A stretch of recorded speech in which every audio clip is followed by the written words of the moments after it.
Hello students, welcome to Ekam IAS academy. ఈరోజు current affairs session start చేద్దాం. ఈరోజు current affairs సెషన్లో మనకి సాటర్డే అండ్ సండే అండ్ ఈరోజు కవర్ అయిన కరెంట్ అఫైర్స్ని మనం యాక్చువల్గా ఫోకస్ చేస్తున్నాం అన్నమాట. సో ఫస్ట్గా ఈరోజు మనం చూడబోతున్న టాపిక్స్ ఏంటో చూద్దాం. First one, union cabinet has approved the change of name from Kerala to Keralam, dedicated rare earth corridors, combined maritime forces, Arctic Sentry, artificial intelligence impact summit 2026. ఇది మనకి లాస్ట్ మంత్ అయిన న్యూస్, బట్ ఇంపార్టెంట్ కాబట్టి introduce చేసా. NITI Aayog, new strategic arms reduction treaty, vibrant village programme, solid fuel ducted ramjet technology, AWS SWC Space City in AP. First one, Union Cabinet has approved the change of name from Kerala to Kerala. So ఈ news, ఇది news context మాట. ఈ news context బట్టి మనం exam పర్స్పెక్టివ్లో చదవాలి. ఇది politics సంబంధించి. So మనకి change of name of states ఇది ఎక్కడ ప్రస్తావించబడిందంటే మనకి కాన్స్టిట్యూషన్లో ఆర్టికల్ 3లో మనకి దీని రిఫరెన్స్ ఉంటుందన్నమాట. సో ఆర్టికల్ 3 ప్రకారం ఏంటంటే పార్లమెంట్ కి పవర్ ఉందన్నమాట. దేని గురించి? ఒక న్యూ స్టేట్ ని ఫామ్ చేయడానికైనా, increase or decrease or alter the boundaries of the state మాట. అంటే స్టేట్ ని మనకు ఉన్న స్టేట్ ని రెండు భాగాలుగా చేయడం, ఆర్ రెండు స్టేట్ ని కలిపి ఒక స్టేట్ గా అడ్మినిస్ట్రేటివ్ పర్పస్ కి ఏ పర్పస్ కైనా సో అలా మాడిఫై చేయడానికి పవర్ పార్లమెంట్ మాత్రమే ఉంది. అలాగే change of name of the state ఈ పవర్ కూడా మనకి పార్లమెంట్ గానే ఉందని చెప్పి ఆర్టికల్ 3 మనకి చెప్తుంది. అంతేకాకుండా ఈ ఆర్టికల్ 3లోనే మనకి ఈ ప్రాసెస్ అన్నది ఎలా అవ్వాలో కూడా మెన్షన్ అయ్యింది. ఈ ప్రాసెస్ ఏంటో చూద్దాం. ఫస్ట్, అలాంటి change of state, change of name of the state ఇలాంటి దానికి ఫస్ట్ ఆ బిల్ ఇంట్రడ్యూస్ చేస్తున్నప్పుడు ఆ బిల్ కంపల్సరీ ప్రెసిడెంట్ రికమెండేషన్ తోనే ఇంట్రడ్యూస్ అవ్వాలన్నమాట పార్లమెంట్ లో. అండ్ ప్రెసిడెంట్ రికమెండేషన్ తో ఇంట్రడ్యూస్ అయిన తర్వాత ఆ బిల్ ఏ పర్టికులర్ స్టేట్ కి సంబంధించిందో ఆ స్టేట్ లెజిస్లేటర్ కి పంపిస్తారు. అక్కడ వాళ్ళ ఒపీనియన్ తీసుకుంటారు అన్నమాట. దీనికోసం కొంత సమయం కేటాయిస్తారు. కానీ వాళ్ళు స్టేట్ ఇచ్చిన ఒపీనియన్ పార్లమెంట్ మీద బైండింగ్ గా ఉండదు. అంటే వాళ్ళ ఒపీనియన్ ని ఒక అడ్వైజరీగానే తీసుకుంటారు, కానీ దాన్ని బట్టి పార్లమెంట్ వాళ్ళ నిర్ణయాన్ని మార్చుకోదు. అలాగే ఈ పార్లమెంట్ ఈ బిల్లుకి అప్రూవల్ కావాలంటే మినిమం మెజారిటీ ఎంత కావాలి? సింపుల్ మెజారిటీ కావాలి. అండ్ ఇలాంటి బిల్ మనకి ఆర్టికల్ 368 అమెండ్మెంట్ కింద రాదని చెప్పి చెప్తుంది. అండ్ ఇప్పుడు మనకి స్టేట్ నేమ్ చేంజ్ అన్నాను కదా, ఇప్పుడు స్టేట్ లెజిస్లేటివ్ అసెంబ్లీస్ ఉన్నాయి. అలాగే మనకి కొన్ని యూటీస్ కూడా లెజిస్లేటివ్ అసెంబ్లీస్ ఉన్నాయి. సో ఆ యూటీ నేమ్ చేంజ్ చేయడానికి ఇలా మనకి స్టేట్ అప్రూవల్, ఇక్కడ స్టేట్ అప్రూవల్ తీసుకున్నట్టే యూటీ అప్రూవల్ తీసుకోవాలా వద్దా అన్నది మీరు కమెంట్ సెక్షన్ లో నాకు చెప్పండి. Next, dedicated rare earth corridors. So ఇక్కడ న్యూస్ ఏంటంటే మనకి యూనియన్ బడ్జెట్ 2026-27 ఈ డాక్యుమెంట్ ఇచ్చినప్పుడు మనకి డెడికేటెడ్ రేర్ ఎర్త్ కారిడోర్స్ అని చెప్పి మనకి ఒడిస్సా, కేరళ, ఆంధ్రప్రదేశ్ అండ్ తమిళనాడు ఈ ప్రాంతాల్లో మనకి ఎస్టాబ్లిష్ చేస్తున్నట్టు చెప్పారు. ఈ డెడికేటెడ్ రేర్ ఎర్త్ కారిడోర్స్ దేని గురించి అంటే రేర్ ఎర్త్ పర్మనెంట్ మ్యాగ్నెట్స్. వీటి కోసం డెడికేటెడ్ గా ఈ రాష్ట్రాల్లో మనకి ఒక కారిడోర్స్ కన్స్ట్రక్ట్ చేస్తున్నారు. అవి దేని పర్పస్ కోసం? Mining, processing, research and manufacturing of rare earth permanent magnets కోసం. సో మనం ఎగ్జామ్ పర్స్పెక్టివ్ లో ఈ రేర్ ఎర్త్ పర్మనెంట్ మ్యాగ్నెట్స్ గురించి, అలాగే గవర్నమెంట్ ఇంకెలాంటి స్కీమ్స్ ద్వారా, పాలసీస్ ద్వారా వీటిని సపోర్ట్ చేస్తుందో తెలుసుకుందాం. First, rare earth permanent magnets అంటే ఏంటి? ఇవి ఏంటంటే వెరీ స్ట్రాంగ్ మ్యాగ్నెట్స్ మాట. ఇవి జనరల్ గా వీటి అప్లికేషన్స్ అంటే ఎందులో యూజ్ చేస్తామంటే ఎలక్ట్రిక్ వెహికల్స్ లోని, అలాగే విండ్ టర్బైన్స్ లోని వీటిని ఎక్కువ మనం రా మెటీరియల్స్ గా యూజ్ చేస్తాం అన్నమాట.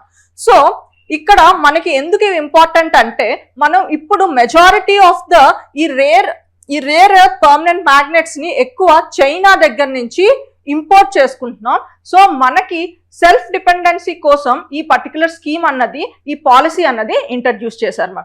అండ్ అంతేకాకుండా మనకి నెట్ జీరో గోల్ బై 2070 ఉంది కదా. సో అందుకే మనం క్లీన్ ఎనర్జీ, అలాగే ఇప్పుడు ఆయిల్ క్రైసిస్ వల్ల మనం ఎలక్ట్రిక్ వెహికల్స్ వీటిని ప్రమోట్ చేస్తున్నాం. సో వీటన్నిటికీ రా మెటీరియల్ మనకి ముఖ్యంగా ఈ రేర్ ఎర్త్ పర్మనెంట్ మ్యాగ్నెట్స్ అన్నవి చాలా ఇంపార్టెంట్ మాట.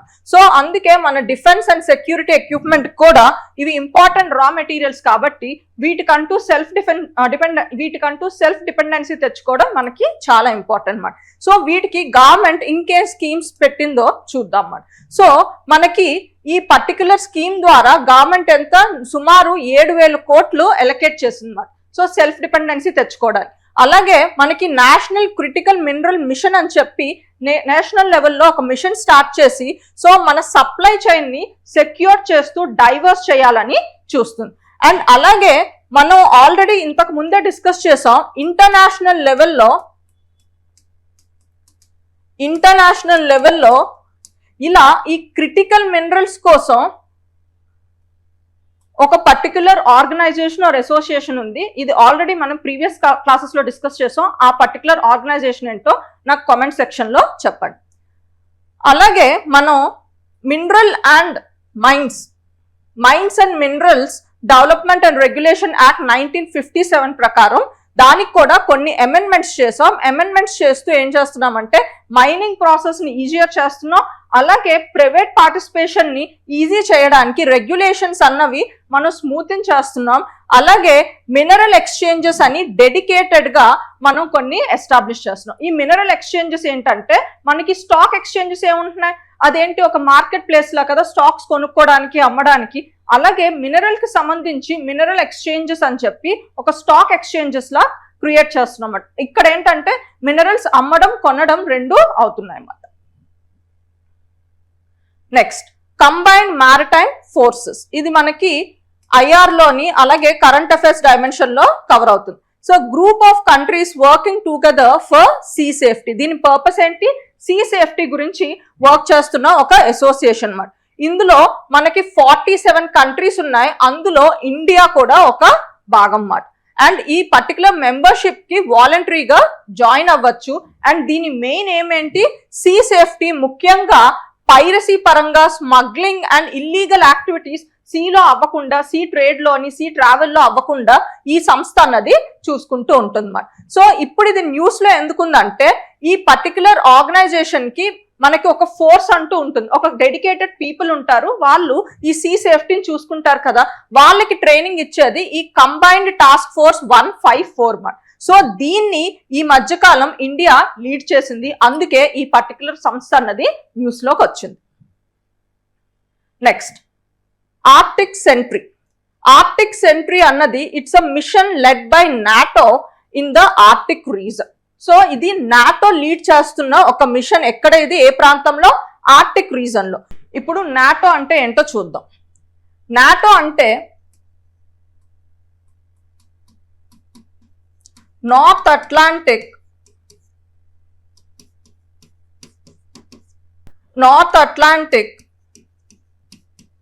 Treaty Organization. North Atlantic Treaty Organization ఇది 1949లో యుఎస్ అండ్ ఇట్స్ ఎలీస్ వాళ్ళు కలిపి ఫామ్ చేసిన ఒక ఆర్గనైజేషన్. దీన్ని లీడ్ చేస్తుంది మాత్రం యుఎస్ మాట. దీని ముఖ్య ఉద్దేశం ఏంటంటే combined alliance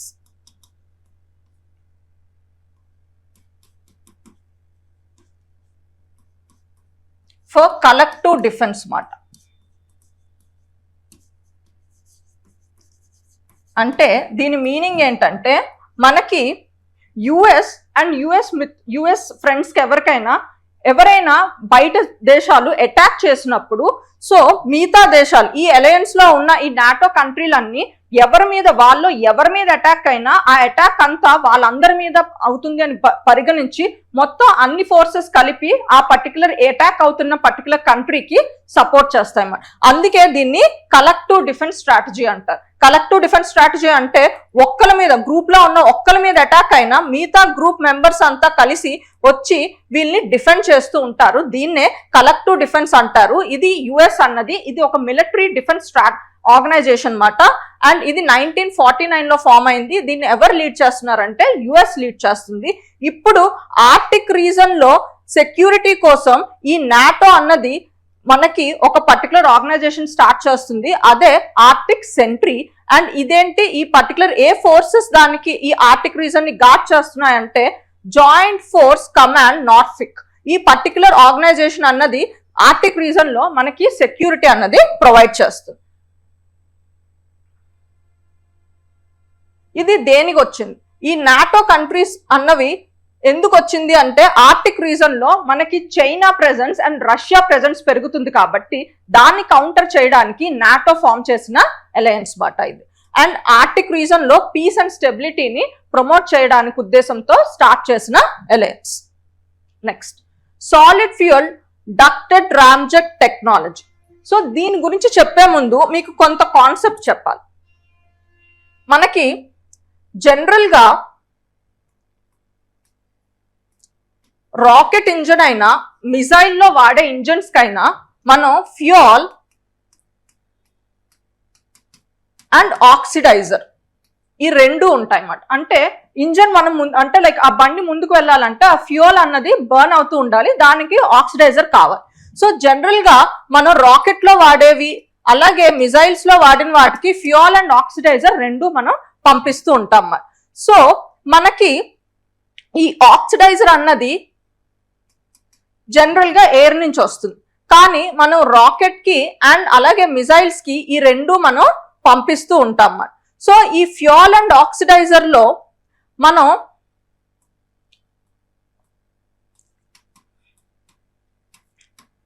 scramjet and ramjet అని చెప్పి ఈ ఇంజన్ టెక్నాలజీలో కొత్తగా వస్తున్న ఇంజన్ టెక్నాలజీ మాట. మనం మిసైల్స్ లోని రాకెట్స్ లోని కొత్తగా యూజ్ చేయాలనుకుంటున్న కొత్త ఇంజన్ టెక్నాలజీ ఈ రామ్జెట్ అండ్ స్క్రామ్జెట్. సో ఇక్కడ ఈ రామ్జెట్ స్క్రామ్జెట్ ఏం చేస్తాయంటే మనం ఈ ఆక్సిడైజర్ ని రెండు పంపిస్తామని చెప్పాను కదా, ఇక్కడ ఈ ఆక్సిడైజర్ ని అట్మాస్ఫియర్ నుంచి తీసుకుంటే దాన్నే మనం రామ్జెట్ అండ్ స్క్రామ్జెట్ అని చెప్పి అంటాం. ఈ ఇంజన్స్ ఏంటి, ఆక్సిడైజర్ ని మనం వేరేగా పంపించక్కర్లేదు, అట్మాస్ఫియర్ నుంచే అవి తీసుకొని ఫ్యూయల్ బర్న్ అయ్యి ఆ వెహికల్ అన్నది ఆ మిసైల్ అన్నది ముందుకు వెళ్తుంది. అలాంటి టెక్నాలజీ ఉన్న ఇంజనే ఈ రామ్జెట్ అండ్ స్క్రామ్జెట్ మాట. ఇండియా ఈ టెక్నాలజీస్ మీద వర్క్ చేస్తుంది. ఇప్పుడు ఈ రామ్జెట్ స్క్రామ్జెట్ కి తేడా ఏంటో కూడా చూద్దాం. ఇప్పుడు ఈ రామ్జెట్ ఇంజన్స్ ఏంటంటే రెండు ఆక్సిజన్ ని మనకి అట్మాస్ఫియర్ నుంచే తీసుకుంటాయి, కానీ ఈ రామ్జెట్ ఏం చేస్తుందంటే ఈ ఆక్సిజన్ ని ఏది అట్మాస్ఫియర్ లోంచి తీసుకుంటుందో ఆ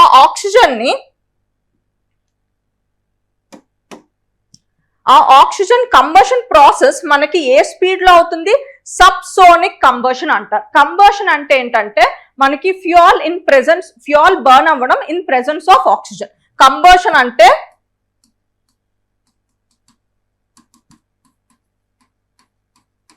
burning in presence of oxygen, దాన్ని కంబషన్ అంటారు. ఈ కంబషన్ ఏ స్పీడ్ లో అవుతుంది, సబ్సోనిక్ స్పీడ్ లో అవుతుంది. సో ఇక్కడ సబ్సోనిక్ గురించి తెలియాలంటే మనకి స్పీడ్స్ గురించి కొత్త వివరాలు తెలియాలి. జనరల్ గా మనం వెరీ హై స్పీడ్స్ ని మిసైల్స్ లోని రాకెట్స్ లోని మనం స్పీడ్స్ ని ఇలాగే కొలుస్తాం. వెరీ హై స్పీడ్ ని మనం మ్యాక్ నెంబర్ తో కొలుస్తాం అన్నమాట. మ్యాక్ నెంబర్ తో కొలుస్తాం. ఈ మ్యాక్ నెంబర్ అంటే speed of object by speed of object by speed of sound. General గా మనం 1 మ్యాక్ ఏమంటాం అంటే speed of sound in air, that is generally 343 metres per second. ఈ స్పీడ్ ని మనం 1 మ్యాక్ అని చెప్పి అంటాం అన్నమాట. అలాగే ఇప్పుడు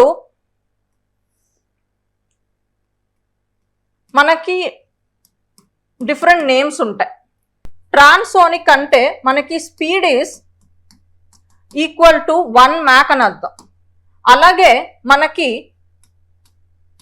సబ్సోనిక్ అంటే speed is less than 1 Mach అని అర్థం. అలాగే మనకి సూపర్ సోనిక్ అంటే స్పీడ్ అన్నది 1 to 5 మ్యాక్ మధ్యలో ఉందని. అలాగే హైపర్ సోనిక్ అంటే స్పీడ్ అన్నది మనకి మోర్ దెన్ 5 మ్యాక్ ఉన్నట్టు అర్థం మాట. సో ఇక్కడ మనకి కంబషన్ ఎంత స్పీడ్, ఏ స్పీడ్ లో ఉన్నప్పుడు అవుతుంది, సబ్ సోనిక్ లెవెల్లో అవుతుంది అన్నమాట. సో రామ్జెట్ టెక్నాలజీలో మన ఆక్సిడైజర్ కంబషన్ ఇక్కడ సబ్ సోనిక్ లెవెల్లో వెళ్తుంది అండ్ కంప్లీట్ ఇంజిన్ ఇచ్చే స్పీడ్ మనకి మ్యాక్ 2 to 4 లో ఉంటుంది అన్నమాట. అలాగే స్క్రామ్ జెట్ లో ఏమవుతుందంటే మనకి సూపర్ సోనిక్ కంబషన్ సపోర్ట్ చేస్తుంది అన్నమాట. అందుకే దీని ఫుల్ ఫామ్ ఏంటంటే సూపర్ సోనిక్ రామ్జెట్ మాట. సో ఇక్కడ కంబషన్ అయ్యే స్పీడ్ మనకి సూపర్ సోనిక్ లో ఉంటుంది. అందుకే ఈ ఇంజిన్ ఇచ్చే స్పీడ్ మనకి మ్యాక్ 5+ ఉంటుంది. అంటే హైపర్ సోనిక్ స్పీడ్ లో ఈ పర్టికులర్ వెహికల్ అన్నది వెళ్ళే ఛాన్స్ ఎక్కువ ఉంటుంది అన్నమాట. సో ఇక్కడ రామ్జెట్ అండ్ స్క్రామ్ జెట్ మనకి తెలిసింది కదా. ఇప్పుడు నెక్స్ట్ వస్తున్న టెక్నాలజీ ఏంటంటే మనకి solid fuel ducted ramjet technology మాట. ఈ టెక్నాలజీ ఏంటంటే మనకి జనరల్ గా రామ్జెట్ అయినా స్క్రామ్ జెట్ అయినా మనకి అట్మాస్ఫియర్ లో నుంచి ఆక్సిజన్ తీసుకుంటుంది, ఓకే. కానీ దీనికి ఉన్న లిమిటేషన్ ఏంటంటే ఈ పర్టికులర్ రామ్జెట్ అయినా స్క్రామ్ జెట్ అయినా డైరెక్ట్ గా మనం స్టార్ట్ చేయలేము ఇంజన్స్. ఇవి స్టార్ట్ అవ్వాలంటే మనకి ఎక్స్టర్నల్ గా వేరే బూస్టర్స్ పెట్టి అవి ఇనీషియల్ స్టార్టింగ్ చేయాలి. ఆ ఇనిషియేషన్ అయిన తర్వాత అప్పుడే ఈ ఇంజన్స్ అన్నవి పుంజుకుంటాయి అన్నమాట. కానీ ఇది లిమిటేషన్ కాబట్టి సో నెక్స్ట్ వస్తున్న ఇంజిన్ టెక్నాలజీలో ఏం చేశారంటే ఇక్కడ రామ్జెట్ కున్న అడ్వాంటేజ్ అలాగే ఈ బూస్టర్ ని కలిపి పెట్టిన టెక్నాలజీయే ఈ solid fuel ducted ramjet technology. So అంటే ఈ టెక్నాలజీలో ఏముంటుంది, మనకి కన్వెన్షనల్ గా సాలిడ్ రాకెట్స్ యూజ్ చేసే బూస్టర్స్ అలాగే మనకి రామ్జెట్ ఇంజిన్ అంటే కంబషన్ మనకి సబ్ సోనిక్ లెవెల్లో తీసుకుంటుంది. అలాగే ఆక్సిడైజర్ ని మనకి ఎయిర్ నుంచి తీసుకుంటే ఇలాంటి ఇంజిన్స్ ని solid fuel ducted ramjet technology అని చెప్పి అంటారన్నమాట.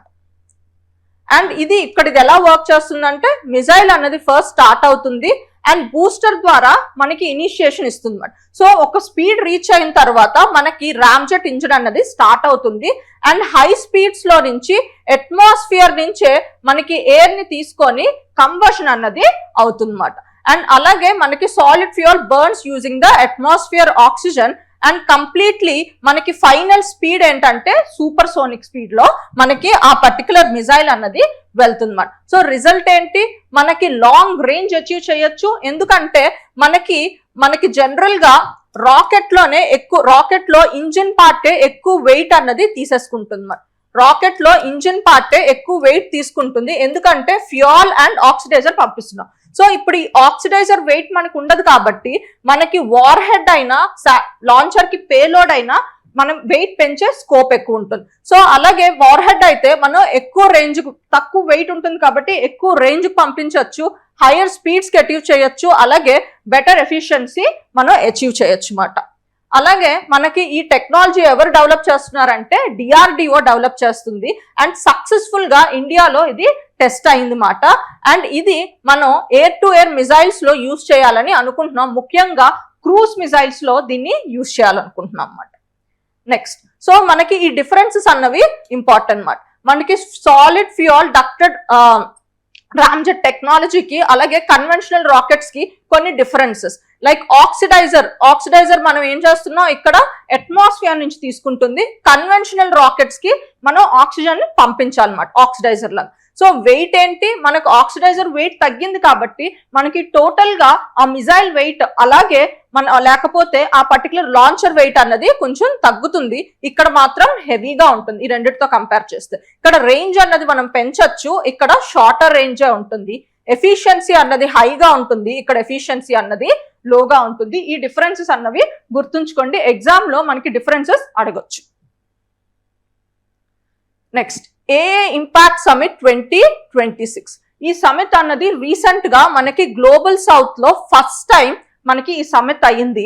అది ఎక్కడ అయింది, న్యూఢిల్లీలో అయ్యింది. అండ్ ఇది ఏ పేరుతో అయింది, ఇండియా ఏఐ మిషన్ మాట. సో ఇందులో కొన్ని అంటే నెక్స్ట్ మనం ఏఐ అన్నది ఎలా గ్రో అవ్వాలి, ఏ ప్రిన్సిపల్స్ మీద గ్రో అవ్వాలి అన్నది డిస్కస్ చేశారు. అవేంటో చూద్దాం. సో ఈ సమిట్ ద్వారా వచ్చిన రిజల్యూషన్ ఇవ్వమాట. సో ఏ డెవలప్మెంట్ ఫ్యూచర్ లో ఎలా ఉండాలో అని చెప్పి ఈ పర్టికులర్ రిజల్యూషన్ ఇచ్చింది. అందులో మనకి 7 చక్రాస్ అండ్ 3 సూత్రాస్ అని చెప్పి ఇచ్చిందన్నమాట. ఈ 3 సూత్రాస్ ఏంటంటే ఏఐని మనం ఏ పర్టికులర్ కోర్ ప్రిన్సిపల్స్ లో డెవలప్ చేయాలి అని చెప్పి ఈ కోర్ ప్రిన్సిపల్స్ ఫాలో అవుతూ ప్రస్తుతానికి ఏ డైమెన్షన్స్ లో అవి డెవలప్ చేయాలో చెప్పేదే ఈ వర్కింగ్ గ్రూప్ ఆర్ 7 చక్రాస్ మాట. ఇప్పుడు ఈ 3 కోర్ ప్రిన్సిపల్స్ ఏంటో, ఈ 3 కోర్ సూత్రాస్ ఏంటో మనం చూద్దాం. ఫస్ట్ వన్ ఏంటంటే పీపుల్ సెంట్రిక్. అంటే మనం ఏ ఏఐ డెవలప్ చేసిన ఆర్టిఫిషియల్ ఇంటెలిజెన్స్ యాప్ అయినా టూల్ అయినా డెవలప్ చేసింది అది మనుషుల్ని ఉద్దేశించుకొని గుర్తుంచుకొని చేయాలి అని చెప్తుంది. అలాగే ప్లానెట్ ఫ్రెండ్లీ ఉండాలి, అంటే ఎకో ఫ్రెండ్లీ ఉండాలి, అంటే ఎనర్జీ సేవింగ్ కి క్లైమేట్ యాక్షన్ కి హెల్ప్ అయ్యేటట్టు ఆ మెజర్ ఉండాలి అని చెప్తుంది. అండ్ ప్రోగ్రెస్, అండ్ ముఖ్యంగా ఏఐ అన్నది హ్యూమన్ డెవలప్మెంట్ కి హ్యూమన్ ప్రోగ్రెస్ కి హెల్ప్ అవ్వాలి, కానీ హ్యూమన్ కి డిస్ట్రెస్ ఆర్ హ్యూమన్ కి ఇంజస్టిస్ చేసినట్టు ఉండకూడదు అని చెప్పి ఈ 3 ప్రిన్సిపల్స్ లో ఏ ఏఐ డెవలప్ చేసినా ఫ్యూచర్ లో ఈ 3 ప్రిన్సిపల్స్ గుర్తుంచుకొని చేయాలని చెప్పి ఈ 3 సూత్రాస్ మనకి చెప్తున్నాయి. ప్రస్తుతానికి ఈ 3 సూత్రాస్ ఇప్పుడు ఎక్కడ ఏ డైమెన్షన్ లో వర్క్ చేయాలి, ఫోకస్ ఎక్కడ చేయాలో అని చెప్తుందే ఈ 7 చక్రాస్ మన. ఏంటా 7 చక్రాస్ అంటే మనకి హ్యూమన్ క్యాపిటల్ మీద డెవలప్ చేయాలంటే స్కిల్లింగ్ చేయాలి, ఏఐ మీద స్కిల్లింగ్ చేయాలి, future generation AI enabled skill generation గా ఉండాలని చెప్పి inclusion for social empowerment. So సొసైటీలో వీకర్ సెక్షన్స్ ని ఎంపవర్ చేయడానికి యూజ్ చేయాలి ఏఐ అన్నది. అలాగే సేఫ్ అండ్ ట్రస్టెడ్ ఏఐ మాట, అంటే ట్రాన్స్పరెంట్ గా అండ్ ప్రైవసీని ప్రొటెక్ట్ చేసినట్టు ఉండాలి. అలాగే science interventions or science discoveries కి ప్రమోట్ చేసేటట్టు ఉండాలి. అంతేకాకుండా రిజైలియన్స్, ఇన్నోవేషన్ అండ్ ఎఫిషియన్సీని ఈ డైమెన్షన్ లో కూడా ఏఐని మనం డెవలప్ చేసుకోవాలి. డెమోక్రటైజింగ్ ఏఐ రిసోర్సెస్ మాట, అంటే ఒక్కరికే పరిమితం కాకుండా అందరూ ఉపయోగపడేటట్టు అది మనం తయారు చేసుకోవాలి. AI for economic development and social good. So ఈ 7 డైమెన్షన్స్ లో మనం ఏఐ మీద వర్క్ చేయాలి కరెంట్ గా అని చెప్తుంది. అండ్ ఇదే సమిట్ లో ఏఐ కూడా ఇండియా కూడా తనకి ఏఐ మీద ఒక ఫ్రేమ్ వర్క్ ఇచ్చింది. ఇండియా ఎలాంటి ఫ్రేమ్ వర్క్ మీద ఏఐతో వర్క్ చేయాలనుకుంటుందో దానికంటూ ఒక ఫ్రేమ్ వర్క్ ఇచ్చింది. దాన్నే మానవ్ అంటారు. అండ్ దాని యాక్రోనిమ్ చూడండి. మానవ్ అంటే M stands for moral and ethical. So AI must be fair, transparent and human control. So మనిషి కంట్రోల్లోనే ఏఐ ఉండాలన్నమాట. ఇంకొకటి ఏ అంటే అకౌంటబుల్ గవర్నెన్స్, అంటే మన గవర్నెన్స్ అన్నది అకౌంటబిలిటీ పెంచేటట్టు ఏఐని మనం డెవలప్ చేసుకోవాలి. అంటే ట్రాన్స్పరెన్సీని పెంచడానికి, అలాగే రెస్పాన్సిబిలిటీని పెంచడానికి ఇలాంటి డైమెన్షన్ లోనే మన ఏఐ అప్లికేషన్స్ ని యూజ్ చేసుకోవాలని చెప్పి. అలాగే నేషనల్ సోవర్నిటీ, అంటే ఏఐ నుంచి కలెక్ట్ చేసుకున్న డేటా అయినా ఆర్ ఏఐ డెవలప్ చేసే టూల్స్ అయినా ఏవైనా మన నేషనల్ సోవర్నిటీని ప్రమోట్ చేసేటట్టే ఉండాలి అని చెప్పి. అండ్ ఇంకొకటి యాక్సెసిబుల్ అండ్ ఇంక్లూజివ్, మనం డెవలప్ చేసిన ఏ ఏఐ టూల్ అయినా అందరూ ఉపయోగించేటట్టు ఉండాలి, అన్ని వర్గాల ఆఫ్ సొసైటీ దీన్ని ఉపయోగించేటట్టు మనం డెవలప్ చేసుకోవాలి. వ్యాలిడ్ అండ్ లెజిటిమేట్, అండ్ తయారు చేసిన ఏఐ అన్నది మనకి ట్రస్ట్ గా, సేఫ్టీగా అండ్ ముఖ్యంగా అన్నిటికన్నా ముఖ్యంగా లీగల్ డైమెన్షన్ లో అది చాలా క్లియర్ గా ఉండాలి అని చెప్పి ఈ ఫ్రేమ్వర్క్ ఇచ్చింది. ఈ మానవ్ ఈ పర్టికులర్ మీకు ఫుల్ ఫామ్ అన్నది గుర్తుండాలన్నమాట. నెక్స్ట్ నీతి ఆయోగ్. సో ఈ నీతి ఆయోగ్ న్యూస్ లోకి ఎందుకు వచ్చిందంటే మనకి రీసెంట్ గా ఒక న్యూస్ వచ్చింది. మనకి న్యూ వైస్ చైర్మన్ ఒకరు అపాయింట్ అవుతున్నారని చెప్పి మనకి ఈ న్యూస్ వచ్చింది. అతను ఎవరంటే మనకి అశోక్ లహిరి. సో ఇతను ఆల్రెడీ మనకి చీఫ్ ఎకనామిక్ అడ్వైజర్ గా వర్క్ చేశారు. ఇతన్ని మనకి నీతి ఆయోగ్ చైర్మన్ గా అపాయింట్ చేస్తున్నారని న్యూస్ వచ్చింది. సో దీనివల్ల మనం ఈ నీతి ఆయోగ్ గురించి ఎగ్జామ్ పర్స్పెక్టివ్ లో తెలుసుకోవాలి. సో ఈ నీతి ఆయోగ్ అన్నది మనకి ప్లానింగ్ కమిషన్ ని రిప్లేస్ చేస్తూ వచ్చిన బాడీ మాట. కానీ ఇది కాన్స్టిట్యూషనల్ బాడీ కాదు, అలాగని స్టాట్యుటరీ బాడీ కాదు. సో కాన్స్టిట్యూషనల్ బాడీ కాదు అంటే ఏంటంటే ఒక బిల్ ద్వారా అమెండ్మెంట్ ఏమి చేస్తూ కాన్స్టిట్యూషన్ లో ఎంటర్ చేయలేదు. అలాగే స్టాట్యుటరీ బాడీ అంటే ఏదో ఒక లా చేస్తూ దీనికంటూ పవర్స్ ఏమి ఇవ్వలేదు. ఇది ఒక గవర్నమెంట్ ఆర్డర్ ద్వారా, ఎగ్జిక్యూటివ్ ఆర్డర్ ద్వారా ఫామ్ అయిన బాడీ మాట ఈ నీతి ఆయోగ్ అన్నది. సో ఈ నీతి ఆయోగ్ అన్నది ఏ ఇయర్ లో ఫామ్ అయిందో మీరు నాకు కామెంట్ సెక్షన్ లో చెప్పండి. సో ఈ నీతి ఆయోగ్ అన్న బాడీ మనకి 2 వింగ్స్ ఉంటాయి. ఒకటి పాలసీ వింగ్ వర్కింగ్ స్ట్రక్చర్లో, ఇంకొకటి ఫుల్ టైం బాడీగా వర్క్ చేసేది. సో ఈ పాలసీ వింగ్ లో మనకి పొలిటికల్ లీడర్స్ ఉంటారు. ఇక్కడ మనకి జనరల్ గా ఎగ్జిక్యూటివ్స్ ఉంటారు అన్నమాట. ఓకే, సో వీళ్ళు పర్మనెంట్ గా దీన్ని మ్యాన్ చేస్తారు. వీళ్ళు ఏంటంటే మనకి పాలసీ అడ్వైస్ ప్రకారంగా ఇస్తారు. వీళ్ళు జనరల్ గా వీళ్ళు ఇచ్చిన పాలసీని ఇంప్లిమెంట్ చేయడానికి చూస్తారు అన్నమాట. సో నీతి ఆయోగ్ కాంపోజిషన్ లో మనకి పాలసీ వింగ్ ఒకటి ఉంటుంది, అంటే పొలిటికల్ వింగ్ ఒకటి ఉంటుంది, అలాగే ఫుల్ టైం బాడీగా వర్క్ చేసే ఇంకొక డైరెక్షన్ లో ఉంటుంది. So composition of NITI Aayog, so మనకి overall structure including political leadership. Political leadership ఒక వింగ్ అని చెప్పాను కదా, అందులో ఎవరు ఉంటారంటే ప్రైమ్ మినిస్టర్ ఉంటారు, and prime minister ex officio chairman of నీతి ఆయోగ్ అవుతారు. అండ్ అలాగే చీఫ్ మినిస్టర్స్ ఆఫ్ అన్ని స్టేట్స్, అలాగే లెఫ్టినెంట్ గవర్నర్స్ ఆఫ్ యూటీస్ కూడా ఇందులో ఉంటారు. సో వీళ్ళందరూ పార్ట్ టైం మెంబర్స్ గా ఉంటారు, అంటే పర్మనెంట్ గా ఇందులో ఉండరు. కానీ పాలసీ డైమెన్షన్ వచ్చేసరికి వీళ్ళ నిర్ణయమే వీళ్ళే మనకి చెప్తారు అన్నమాట, ఏ పాలసీ ఎలా చేయాలి అని చెప్పి. సో వీళ్ళు పాలసీ లెవెల్ పార్టిసిపేషన్ లో ఉంటారు. సో వీళ్ళ రోల్ ఏంటంటే decision making, coordination, policy direction ఇస్తారు అన్నమాట నీతి ఆయోగ్. అలాగే ఈ నీతి ఆయోగ్ ని యాక్చువల్ గా రన్ చేసే వాళ్ళు మాత్రం పర్మనెంట్ వర్కింగ్ స్టాఫ్, అందులో ఇంక్లూడ్స్ వైస్ చైర్మన్ అన్నమాట. సో ఈ వైస్ చైర్మన్ పోస్ట్ నే ఇంకొక కొత్త పర్సన్ ని అపాయింట్ చేస్తున్నారు అన్నమాట. అలాగే ఫుల్ టైం మెంబర్స్ ఉంటారు, సిఇఓస్ అండ్ అఫీషియల్స్ ఉంటారు. వీళ్ళు ఫుల్ టైం ప్రొఫెషనల్స్. వీళ్ళు ఏం చేస్తారంటే research, policy drafting, implementation, support. అంటే మనకి పొలిటికల్ లీడర్స్ ఇచ్చిన పాలసీని వీళ్ళు ఎలా ఇంప్లిమెంట్ చేయాలి, అలాగే పొలిటికల్ లీడర్స్ ని ఏ పాలసీని అప్లై చేస్తే ఇండియా పరంగా బాగుంటుందో ఇది చెప్తారు. సో వీళ్ళు ఒక థింక్ ట్యాంక్ గా వర్క్ చేస్తారు అన్నమాట. సో ఏ పాలసీకి ఇండియా ఏ డైమెన్షన్ లో వర్క్ చేస్తే, ఉదాహరణకి అగ్రికల్చర్ ఉందనుకో, అగ్రికల్చర్ లో మన అగ్రికల్చర్ సెక్టర్ ని ఇంప్రూవ్ చేయడానికి ఏ పాలసీ తీసుకొస్తే బాగుంటుంది, ఏ డైమెన్షన్ లో తీసుకొస్తే బాగుంటుంది, ఇలా వీళ్ళు రీసెర్చ్ చేసి ఒక థింక్ ట్యాంక్ గా బిహేవ్ చేసి మనకి పాలసీ అడ్వైస్ అన్నవి మనకి పొలిటికల్ లీడర్స్ ఇస్తారు. వాళ్ళు దాన్ని అప్రూవ్ చేసి ఇంప్లిమెంట్ చేయమంటారు అన్నమాట. నెక్స్ట్, సో వీళ్ళ కోర్ అప్రోచ్ ఏంటి, కోఆపరేటివ్ ఫెడరలిజం అన్నమాట. అంటే మనకి సెంటర్ ని అండ్ స్టేట్స్ రెండు కలిపి వర్క్ చేస్తే దాన్ని కోఆపరేటివ్ ఫెడరలిజం అంటారు. ప్లానింగ్ కమిషన్ మనకి టాప్ టు బాటమ్ అప్రోచ్ అంటారు. అంటే పైన నిర్ణయాలు తీసుకొని ఆ నిర్ణయాలు కింద వరకు ఇంప్లిమెంట్ చేసుకుంటూ వస్తారు. ఇక్కడ అలా కాదు, గ్రౌండ్ రియాలిటీని తెలుసుకొని మనకి లోకల్ లెవెల్ నుంచి అక్కడ ఇన్పుట్స్ తీసుకొని మిడిల్ లెవెల్కి వెళ్ళి సో పై లెవెల్లో దానికి సంబంధించి పాలసీస్ చేస్తున్నారు అన్నమాట. దాన్నే బాటమ్ అప్ ప్లానింగ్ అంటారు. అంటే విలేజ్ లెవెల్లో గ్రౌండ్ రియాలిటీస్ తెలుసుకొని అది స్టేట్ లెవెల్లో ఎలా ఇంపాక్ట్ చేస్తుందో తెలుసుకొని నేషనల్ లెవెల్లో పాలసీని ఫ్రేమ్ చేస్తారు అన్నమాట. సో దీని వర్కింగ్ ఏంటి, bottom up planning and cooperative federalism అన్నమాట. సో వీళ్ళు focus on ideas, policies and strategy మీద ఫోకస్ చేసి వాళ్ళు రన్ చేస్తారు. అండ్ ఫంక్షనల్ స్ట్రక్చర్ ఏంటి, సో మనకి 2 హబ్స్ గా ఉన్నాయన్నమాట. ఒకటి A and B. So 2 hubs గా మనకి వర్క్ చేస్తున్నాయి. ఒకటి టీమ్ ఇండియా హబ్, ఇదేంటంటే స్టేట్స్ తోని అండ్ సెంటర్ తోని కోఆర్డినేట్ చేస్తూ ఆ స్కీమ్స్ ని కోఆపరేటివ్ ఫెడరలిజం లో వర్క్ చేస్తాం. ఇంకొకటి నాలెడ్జ్ అండ్ ఇన్నోవేషన్ హబ్, ఇదేంటంటే మనకి రీసెర్చ్ చేస్తూ థింక్ ట్యాంక్ అని చెప్పాను కదా, ఈ థింక్ ట్యాంక్ పార్ట్ ని ఇది నిర్వహిస్తుంది. So knowledge and innovation hub గా ఇది యాక్ట్ చేస్తూ రీసెర్చ్ చేస్తూ ఐడియాస్, బెస్ట్ ప్రాక్టీసెస్, వరల్డ్ లో ఉన్న బెస్ట్ ప్రాక్టీసెస్ అన్ని తెలుసుకుంటూ ఇండియాలో ఎలా వర్క్ అవుతుంది, ఇది మనకు అప్లై అవుతుందా లేదా, ఇలా ఆలోచిస్తూ చించడానికి ఒక బాడీ ఉంది, అదే నాలెడ్జ్ అండ్ ఇన్నోవేషన్ హబ్.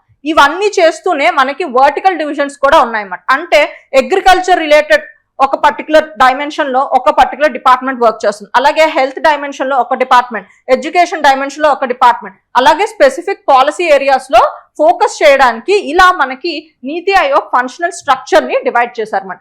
ఒకటి ఏంటంటే థింక్ ట్యాంక్ గా చూస్తుంది, ఇంకొకటి టీమ్ ఇండియా హబ్, అంటే అది మొత్తం టీమ్ ఇండియా మొత్తం అంతా ఒక ఎంటిటీగా చూస్తూ ఎలా డెవలప్ చేయాలి, ఏ పారామీటర్స్ లో డెవలప్ చేయాలి అని చెప్పి డిఫరెంట్ స్కీమ్స్ ద్వారా, పాలసీస్ ద్వారా వస్తుంది. For example aspirational district programme, so ఇది ఈ టీమ్ ఇండియా హబ్ నుంచే వస్తుంది. అంటే అన్ని డిస్ట్రిక్ట్స్ బాగా డెవలప్ అవ్వాలి, ఏది ఇన్ఈక్వాలిటీ ఉండకూడదనే ఉద్దేశంతో వచ్చిన ప్రోగ్రామ్. అలాగే ఎస్డిజి ఇండియా ఇండెక్స్, సో ఇలాంటి ప్రోగ్రామ్స్ అన్ని ఇది చూసుకుంటూ ఉంటుంది.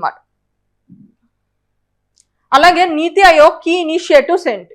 Viksit Bharat at the rate of 24, ఇది ఎవరు ఇంప్లిమెంట్ చేస్తున్నారు, ఎవరు చూసుకుంటున్నారంటే నీతి ఆయోగ్ చూస్తుంది.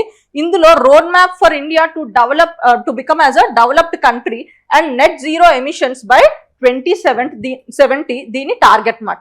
అలాగే అటల్ ఇన్నోవేషన్ మిషన్, సో ఇది కూడా one of the scheme taken care bye నీతి ఆయోగ్. అలాగే ఆస్పిరేషనల్ డిస్ట్రిక్ట్ ప్రోగ్రామ్, అన్ని డిస్ట్రిక్ట్స్ లోని మనకి డెవలప్మెంట్ ఈక్వల్ గా ఉండాలి అని చెప్పి ఈ ఆస్పిరేషనల్ డిస్ట్రిక్ట్ ప్రోగ్రామ్ అన్నది స్టార్ట్ చేసి ఏ డిస్ట్రిక్ట్ లో ఏ సెక్టర్ లో వెనకబడ్డాయో అవి ఐడెంటిఫై చేసి మనకి ఆ వనరులు కుదిర్చి మనకి కాంపిటీషన్ ద్వారా ఆ స్పిరిట్ ని పెంచుతూ ఈ ఆస్పిరేషనల్ డిస్ట్రిక్ట్ ప్రోగ్రామ్ ని రన్ చేస్తుంది. అలాగే ఎస్డిజి ఇండియా ఇండెక్స్ మాట, ఇది మనకి యుఎన్ ఇచ్చిన ఎస్డిజి గోల్స్ ఉన్నాయి కదా, మనకి ఆ గోల్స్ ని ఇండియా లెవెల్లో ఇంప్లిమెంట్ చేయడానికి అండ్ ఇండియా లెవెల్లో మన ప్రోగ్రెస్ ఎలా ఉందో చూడడానికి ఒక పర్టికులర్ ఇండెక్స్ ఉంది, అదే ఎస్డిజి ఇండియా ఇండెక్స్ మాట. ఇవన్నీ ఎవరు చూసుకుంటారంటే నీతి ఆయోగ్ చూసుకుంటుంది. So next new strategic arms reduction treaty. So ఇది కాంటెక్స్ట్ ఏంటంటే మనకి February 5, 2026 రోజు ఈ పర్టికులర్ ట్రీటీ అన్నది మనకి ఎక్స్పైర్ అయిపోయింది. ఈ ట్రీటీ ముఖ్య ఉద్దేశం ఏంటో చూద్దాం. సో ఈ ట్రీటీ అన్నది మనకి యుఎస్ అండ్ రష్యా మధ్య ఉంది. అండ్ దేని గురించి ఉందంటే యుఎస్ అండ్ రష్యా వాళ్ళ న్యూక్లియర్ వెపన్స్ ని కంట్రోల్ చేయడానికి ఏర్పడిన ట్రీటీ ఈ ట్రీటీ మాట. సో ఈ ట్రీటీ ప్రకారం మనకి ఇప్పుడు వరల్డ్ లో మనకి న్యూక్లియర్ వెపన్స్ ఉన్న స్టేట్స్ ఇవ్వమాట. అందులో ఎక్కువ ఎవరి దగ్గర ఉన్నాయి, సుమారు 5,000 కన్నా పైన ఎక్కువ ఉన్నది రష్యా అండ్ యుఎస్ఏ. సో ఇది ఇలా కంట్రోల్ చేయకపోతే మనకి న్యూక్లియర్ వార్ హెడ్స్ అన్నవి, న్యూక్లియర్ వెపన్స్ అన్నవి పెరిగిపోతూ ఉన్నాయన్నమాట. సో వీటిని కంట్రోల్, ఈ ఆర్మ్ రేస్ అన్నది, ఈ న్యూక్లియర్ ఆర్మ్ రేస్ ని కంట్రోల్ చేయడానికి రష్యా అండ్ చైనా మధ్య ఉన్న ఒప్పందమే ఈ న్యూ స్టార్ట్ అగ్రిమెంట్ మాట. సో ఈ అగ్రిమెంట్ మనకి 2010లో సైన్ అయింది, కానీ ఫోర్స్ లోకి వచ్చింది 2011లో. అలాగే ఇది ఎవరి మధ్య, యునైటెడ్ స్టేట్స్ అండ్ రష్యా మధ్య వచ్చింది. అండ్ ముఖ్యంగా న్యూక్లియర్ వార్ హెడ్స్ ని కంట్రోల్ చేయడానికి, లిమిట్ చేయడానికి వచ్చిన ట్రీటీ మాట. సో ఇది మనకి ఎన్ని పరంగా కంట్రోల్ చేయాలనుకుంటుంది, రష్యా అయినా యునైటెడ్ స్టేట్స్ అయినా మనకి ఇద్దరు కలిపి 1550 న్యూక్లియర్ వార్ హెడ్స్ ఇద్దరు వాళ్ళ వెపనరీలో ఉంచుకోవాలని ఈ ట్రీటీ ద్వారా చెప్తుంది. సో ఇవి ఎలాంటి కైండ్ ఆఫ్ మిసైల్స్ అంటే ఇంటర్ కాంటినెంటల్ బ్యాలిస్టిక్ మిసైల్స్, అలాగే submarine launch ballistic missiles and heavy bombers. So వీటిని రెగ్యులేట్ చేస్తుంది. సో ఇప్పుడు ఈ ట్రీటీ అన్నది మనకి Feb 2026లో ఎండ్ అవ్వడం వల్ల ఇప్పుడు వీటిని ఆపడానికి ఏ ట్రీటీ లేదు. సో మనకి వరల్డ్ లో మళ్ళీ న్యూక్లియర్ ఆర్మ్ రేస్ పెరిగే ఛాన్స్ ఉందని చెప్పి మనకి పొలిటికల్ ఎక్స్పర్ట్స్ చెప్తున్నారు అన్నమాట. మనం ఎగ్జామ్ పరంగా గుర్తుంచుకోవాల్సింది ఈ ఒప్పందం ఎవరి మధ్య, దేని గురించి అండ్ ఎంత లిమిటేషన్ ఇస్తుంది అండ్ వేటి మీద ఈ లిమిటేషన్ ఉందో అన్నది మీరు గుర్తుంచుకోవాలి. Next vibrant village programme. ఈ వైబ్రెంట్ విలేజ్ ప్రోగ్రామ్ న్యూస్ లో ఎందుకుందంటే మనకి phase 2 అన్నది మనకి అస్సాంలో హోమ్ మినిస్టర్ స్టార్ట్ చేశారు. సో ఇది ఎగ్జామ్ పర్స్పెక్టివ్ లో తెలుసుకుందాం. అసలు దీని ఆబ్జెక్టివ్ ఏంటి? దీని ఆబ్జెక్టివ్ ఏంటంటే మన బోర్డర్స్ అన్నవి, బోర్డర్ ఏరియాస్ ఉన్నాయి కదా ఇండియాలో, ఈ బోర్డర్స్ ఏరియాస్ వాటికి మనకి జనరల్ గా ఈ బోర్డర్ ఏరియాస్ అన్నవి జనరల్ గా మనకేంటి, సెక్యూరిటీ పరంగా డెవలప్మెంట్ ఎక్కువ ఉండదు. సో డెవలప్మెంట్ ఎక్కువ ఉండకపోవడం వల్ల, ఉదాహరణకి పంజాబ్ కేసే తీసుకోండి. పంజాబ్ లో ఏమవుతుంది, మనకి ఇక్కడ ఇల్లీగల్ డ్రగ్స్ అన్నవి, డ్రగ్ ట్రాఫికింగ్ అన్నది, అలాగే హ్యూమన్ ట్రాఫికింగ్ అన్నవి కొంచెం ఎక్కువగా ఉంటాయి. సో ఎందుకు, ఇక్కడ డెవలప్మెంట్ లేకపోవడం వల్ల, అక్కడ యూత్ కూడా ఇంకొక పని లేకపోవడం వల్ల వీళ్ళు ఇందులో ఇండల్జ్ అయిపోవడం వస్తుంది, ఆర్ ఇండాక్ట్రినేషన్ అయిపోవడం వస్తుంది. సో ఇది తగ్గించడానికి మనకి గవర్నమెంట్ తీసుకొచ్చిన స్కీమే ఈ పర్టికులర్ వైబ్రెంట్ విలేజ్ ప్రోగ్రామ్ అన్నమాట. సో దీని ఆబ్జెక్టివ్ ఏంటి, జనరల్ గా మన బార్డర్స్ ని సెక్యూర్ చేయాలి. అండ్ అలాగే మన ట్రాన్స్ బార్డర్ క్రైమ్ ఉంది కదా, మనకి డ్రగ్ ట్రాఫికింగ్ అయినా, హ్యూమన్ ట్రాఫికింగ్ అయినా, ఇలా వెపన్స్ మార్చుకోవడం అయినా, ఇలాంటి వాటిని తగ్గించాలి అనే ఉద్దేశంతో అండ్ బార్డర్ పాపులేషన్ ని మన నేషన్ తో ఇంటిగ్రేట్, నేషన్ లో ఉన్న డెవలప్మెంట్ తో ఇంటిగ్రేట్ చేయాలనే ఉద్దేశం ఇంకొకటి. అండ్ అలాగే ఆటోమేటిక్ గా వాళ్ళకి డెవలప్మెంట్ అయిందానికే అంటే మన దేశాన్ని కాపాడడానికి వాళ్ళు హెల్ప్ చేస్తారు కదా. సో అప్పుడు వాళ్ళు ice and years of Indian nation security అవుతారు. సో ఈ ప్రోగ్రామ్ ని ఎలా ఇంప్లిమెంట్ చేయాలి అనుకుంటుందంటే, సో మనకి బార్డర్ ఏరియాస్ లో మనకి ఇన్ఫ్రాస్ట్రక్చర్ డెవలప్మెంట్ చేయాలనుకుంటుంది. ముఖ్యంగా 4 కీ ఏరియాస్ లో ఇన్ఫ్రాస్ట్రక్చర్ డెవలప్మెంట్ చేయాలనుకుంటుంది. ముఖ్యంగా ఆల్ వెదర్ రోడ్ కనెక్టివిటీలో, అలాగే telecom connectivity, television connectivity, electricity connectivity, అంటే బేసిక్ ఇన్ఫ్రాస్ట్రక్చర్ ఫెసిలిటీస్ అన్నవి ఈ బార్డర్ సిటీస్ కి ఇవ్వాలనుకుంటుంది. అండ్ ఇది ఎలా ఇంప్లిమెంట్ చేస్తుంది? ఈ స్కీమ్స్ అన్ని ఆల్రెడీ ఉన్న స్కీమ్స్ ని కోఆర్డినేట్ చేస్తూ ఇంప్లిమెంట్ చేయాలనుకుంటుంది అన్నమాట. నెక్స్ట్, ఇప్పుడు ఇది ఫేజెస్ లో ఇంప్లిమెంట్ అయింది. 2023లో ఇది ఒక సెంట్రల్ స్పాన్సర్డ్ స్కీమ్ గా స్టార్ట్ అయింది. అంటే సెంటర్ కొంత షేర్ ఇస్తుంది, ఆ రెస్పెక్టివ్ స్టేట్ కూడా కొంత మనీ పెట్టుకుంటుంది. సో కవరేజ్ అన్నవి కొన్ని విలేజెస్ కవర్ చేసింది, అది కూడా నార్థన్ ఇండియాలో ఉన్న border states like Jammu and Kashmir, వీటిని ఎక్కువ కవర్ చేయడం జరిగింది. ఇప్పుడు నెక్స్ట్ ఫేజ్ లో ఏంటంటే, ఇది 2025లో అప్రూవ్ అయింది. ఇప్పుడు దాన్ని ఇంప్లిమెంట్ చేయాలని చూస్తున్నారు. ఇది ఒక కంప్లీట్ గా సెక్టర్ స్కీమ్ గా, అంటే సెంటరే మనీ మొత్తం పెట్టాలనుకుంటుంది. అండ్ ఇది కవరేజ్ ఏంటంటే, ఇంటర్నేషనల్ ల్యాండ్ బార్డర్స్ ఉన్న, ఇండియాకి ఇంటర్నేషనల్ ల్యాండ్ బార్డర్స్ ఉన్న రాష్ట్రాన్ని కవర్ చేస్తుంది. అందులో 15 స్టేట్స్ అండ్ 2 UTs. ఈ 2 UTs ఏంటంటే జమ్మూ అండ్ కాశ్మీర్ అండ్ లడాక్ మాట. అండ్ ముందు ఫేజ్ లో ఉన్న నార్థన్ స్టేట్స్ ఉన్నాయి కదా, వాటిని ఎక్స్క్లూడ్ చేస్తుంది. సో ఇవి 15 అయినా, అంటే లైక్ మనకి ఇలా వెస్టర్న్ సైడ్ లో బార్డర్ ఉన్న పాకిస్తాన్ తోని, చైనాతోని, అలాగే ఇటువైపు మనకి బార్డర్ లో ఉన్న ఈ పర్టికులర్ స్టేట్స్ అన్ని కవర్ చేస్తుంది అన్నమాట. ముఖ్యంగా ఇది ఇన్ఫ్రాస్ట్రక్చర్ డెవలప్ చేస్తుంది. Next, INS Anjadip. INS Anjadip అన్నది మనకి ఒక యుద్ధ నౌక మాట. సో ఈ యుద్ధ నౌక మనకి కమిషన్ అయ్యింది చెన్నై పోర్ట్లో. సో ఈ యుద్ధ నౌక గురించి తెలుసుకుందాం. ఇది ఒక anti submarine warfare shallow war craft సంబంధించిన ఒక యుద్ధ నౌక మాట. సో దీని మీనింగ్ ఏంటంటే, మనకి షాలో వాటర్స్ అంటే కోస్టల్ వాటర్స్ లో మనకి డిఫెన్స్ కోసం యూజ్ చేసే యుద్ధ నౌక ఈ అంజదీప్ మాట. సో ఇది ఈ పర్టికులర్ ప్రాజెక్ట్ లో డెవలప్ అయింది. ఈ ప్రాజెక్ట్ లో డెవలప్ అయిన 3వ వార్షిప్ మాట. సో ముందు 2 ఏంటంటే మనకి INS Arnala. So INS Arnala ఏంటంటే, ఇది మనకి మహారాష్ట్రలో ఉన్న ఒక హిస్టారిక్ ఫోర్ట్ మీద నేమ్ చేశారన్నమాట. అలాగే ఐఎన్ఎస్ మాల్వన్, ఇది అన్నది మనకి మహారాష్ట్రలోని ఛత్రపతి శివాజీ రూల్ చేసిన టైంలో ఒక కోస్టల్ టౌన్ మాట. సో దాని పేరు, దాని రిఫరెన్స్ గా ఈ పర్టికులర్ నెక్స్ట్ యాంటీ వార్షిప్ ని వాళ్ళు నేమ్ చేశారు. అలాగే ఈ అంజదీప్ అన్నది మనకి కర్ణాటకలోని ఒక దీవి పేరు మాట. సో దాని పరంగా, అంటే మన కల్చరల్ రూట్స్ తోని ఈ యుద్ధ నౌకల్ని నేమ్ చేయడం జరిగింది అన్నమాట. సో ఇది ఎవరు బిల్డ్ చేశారంటే, garden reach ship builders and engineers Kolkata. And ఇది డాల్ఫిన్ హంటర్ అని చెప్పి అంటారు. డాల్ఫిన్ హంటర్ అని ఎందుకు అంటారంటే, ఇది సబ్మెరైన్స్ కూడా డిటెక్ట్ చేసి, ట్రాక్ చేసి వాటిని డిస్ట్రాయ్ చేస్తుంది. ఇది షిప్ కానీ లోపల ఉన్న సబ్మెరైన్స్ కూడా డిటెక్ట్ చేసి, ట్రాక్ చేసి మనకి డిస్ట్రాయ్ చేస్తుంది. అందుకే దాన్ని డాల్ఫిన్ హంటర్ అంటారు. అండ్ అలాగే మనకి ఈ డాల్ఫిన్ హంటర్ కోసం యూజ్ చేసిన టెక్నాలజీ ఏంటంటే, మనం కంప్లీట్ గా ఇది ఏ టెక్నాలజీ అయినా కంప్లీట్ గా ఇండియాలో డెవలప్ అయింది. అండ్ ఆ టెక్నాలజీ ముఖ్యంగా డాల్ఫిన్ హంటింగ్, ఈ టెక్నాలజీని లైక్ ఎలా వచ్చిందంటే, మనకి ఆ షిప్ మీద ఒక సోనార్ ని పెడుతున్నారు.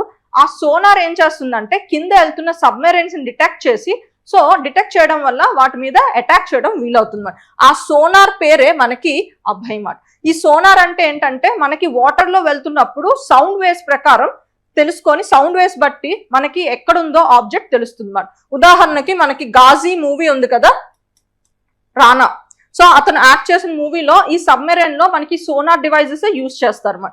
సో అలాగే మనకి ఈ ఐఎన్ఎస్ అంజదీప్ మీద మనకి సోనార్ ఉంది, దాని పేరు అభయ్.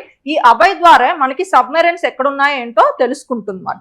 అందుకే దానివల్లే మనకి ఈ డాల్ఫిన్ హంటర్ టెక్నాలజీ అన్నది దీనికి ఉంది అన్నమాట. Next, space city in Andhra Pradesh. So Nara Lokesh గారు రీసెంట్ గా మనకి స్పేస్ సిటీని స్టార్ట్ అయ్యి అండ్ దాని ప్రోగ్రెస్ గురించి తెలుసుకుంటున్నారు.